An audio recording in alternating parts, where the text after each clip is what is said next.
By the time the Second World War ended in 1945, Europe was in ruins. The daunting task of rebuilding and planning a better future began. The 1950s brought a spirit of new beginnings, and Robert Schuman, the French foreign minister, gave a speech outlining a vision of France, West Germany, Italy and the Benelux countries, sharing strategic resources in order to build a lasting peace in Europe. 1 year later, at the Treaty of Paris, the European Coal and Steel Community was founded, a common steel and coal market with freely set market prices and without import or export duties. The first manifestation of the European Community was born. The need for an external representation for the newly formed European Community was apparent right from the start. When Jean Monnet set up a transatlantic office in 1954, the first foundation stone of the external relations of the European Community was laid. Europe's first steps to be present in the wider world coincided with the dismantling of European empires, beginning in 1957 with the independence of Ghana.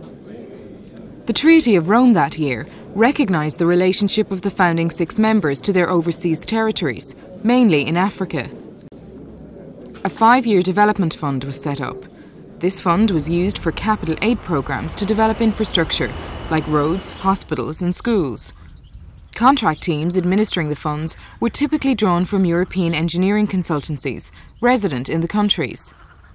But the old colonial empires were changing, both for the European colonial powers and the newly independent nations. The Commission's contract teams soon found themselves dealing with new issues, especially in Africa, where newly independent countries sought to establish diplomatic relations with Europe. During the 1960s, a new relationship was formalised under the Yaoundé Conventions, and a post-colonial development agreement was established, the European Development Fund.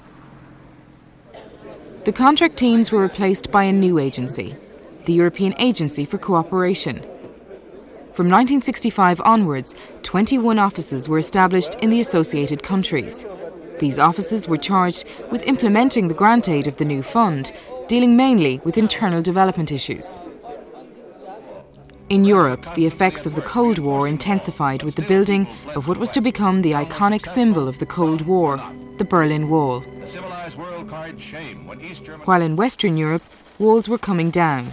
In 1968, the customs union was completed and goods now passed freely and unchecked across the borders of the member states. In the mid-1970s, the first Lomé Convention was signed between Europe and 46 founding African, Caribbean and Pacific states. Lomé was a modern international partnership convention, replacing the old post-colonial model. Lomé redefined the relationship between Europe and developing countries. It addressed more than just development cooperation. Now trade, regional integration, political issues and cultural cooperation were on the agenda. European delegation offices were charged specifically with the responsibility of implementing the Lomé Convention, and the number of these delegations doubled. The European Community continued to grow, with the accession of Ireland, the UK and Denmark. The mid-70s also saw the signing of community protocols with 8 southern and eastern Mediterranean countries. The relationship and attention given to Latin America was strengthened when Spain and Portugal joined. Stronger ties were also developed in Asia. Europe became more professional in its dealings with the rest of the world.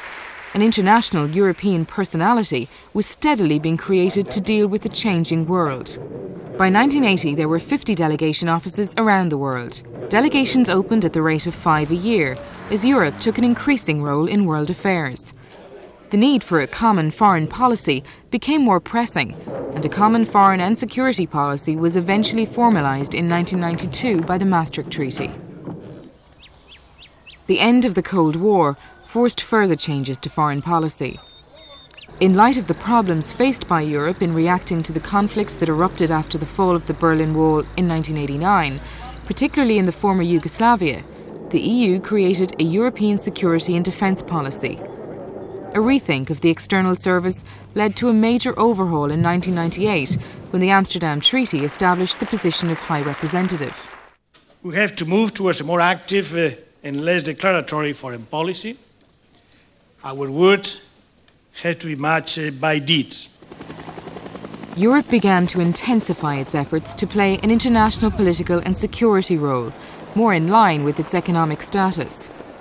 Military or police forces were now sent to areas of crisis to carry out humanitarian operations, peacekeeping, crisis management, and even peacemaking.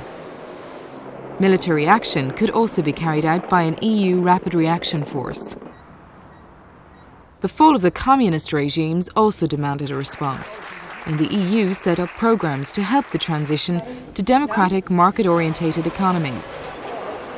The implementation of these programmes coincided with the establishment of new delegation offices across Central and Eastern Europe. Europe also looked to its southern and Middle Eastern neighbours. In 1995, the 15 member states of the EU came together with 12 governments from the region. The Euro-Mediterranean Partnership promoted democracy, human rights and cooperation among the partners. Now in 2007, the EU has expanded to 27 member states, effectively pushing the European border further east to a new set of neighbours. The European Neighbourhood Policy emerged to help the EU's neighbours benefit from the possibilities offered by an enlarged EU and to support their own reforms. Today, the EU is the world's largest donor of development assistance, accounting for more than half of the world's official aid. The External Service has 130 delegations and 5,000 members of staff, presenting, explaining and implementing the EU's external policy. Today, Europe has a global reach, facilitating trade and development, supporting human rights and free elections in order to promote democratic values. We have to work with all our partners in order to make issues go forward and thus bring the international community together. And the more we can do, the more effective we will be. This is what we call effective multilateralism. For 50 years, the European dream has ensured peace on the continent. In a world of global threats and challenges, the Europe of the 21st century will continue to tackle the current concerns of its citizens, such as the economy, quality of life and security. It will also become a stronger global player committed to multilateralism, using its foreign policy tools of aid, trade and economic agreements to promote human rights, democracy, freedom and justice throughout the world.